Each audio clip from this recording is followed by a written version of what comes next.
Viewers, welcome back to my channel Jayanthi sisters hub. నమస్తే అండి. ఈరోజు మనం బీరకాయ కర్రీని చాలా టేస్టీగా సింపుల్గా అతి తక్కువ టైంలో ప్రెషర్ కుక్కర్లో ఎలా చేయాలో చూసేద్దాం. బీరకాయ కర్రీ చపాతీ కానీ, రోటీ కానీ, రైస్ కానీ ఎందులోకైనా కూడా చాలా చాలా బాగుంటుంది. చూసేద్దామా? ముందుగా 500 గ్రాముల బీరకాయలను చెక్కు తీసి మనము ముక్కలుగా కోసి పెట్టుకోవాలి.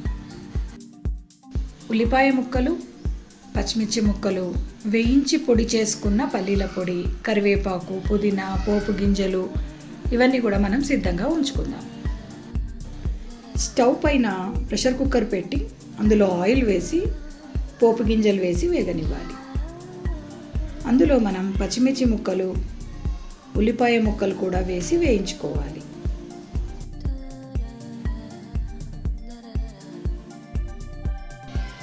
కరివేపాకు చూసారా ఎంత ఫ్రెష్గా ఉందో? అది మా ఇంట్లో చెట్టుదే అండి. ఇలా ఫ్రెష్ది కరివేపాకు వేసుకుంటే బాగుంటుంది. అలాగే ఎండుమిర్చి 3 ఎండుమిర్చి కట్ చేసి వేసుకోవాలి. 1/2 స్పూన్ పసుపు వేసుకోవాలి. ఇప్పుడు 1 టేబుల్ స్పూన్ అల్లం వెల్లుల్లి పేస్ట్ వేసి వేయించుకోవాలి. మనం బీరకాయలను ముక్కలుగా కట్ చేసుకున్నాం కదండి, ఆ ముక్కలను ఇందులో వేసేసుకుందాం. ముక్కలను కలుపుకొని ఒక 5 నిమిషాల పాటు మూత పెట్టి మగ్గించుకుందాం.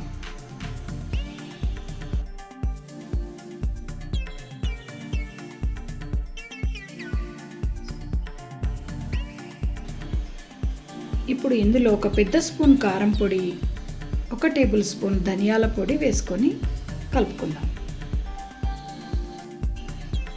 1/2 స్పూన్ సాల్ట్ వేసుకొని అందులోనే మనం వేయించి పొడి చేసుకున్న పల్లీల పొడి 2 టేబుల్ స్పూన్లు వేసుకోవాలి. ఇందులో ఒక 100 ml వాటర్ పోసుకుంటే సరిపోతుంది. చివరగా 2 రెమ్మల పుదీనా ఆకుల్ని వేసుకోవాలి.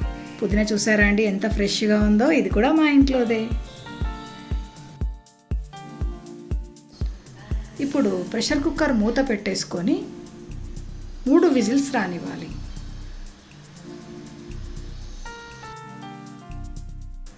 ఆవిరంతా పోయిన తర్వాత ప్రెషర్ కుక్కర్ మూత తీసి చూడాలి. వావ్, చూసారా అండి?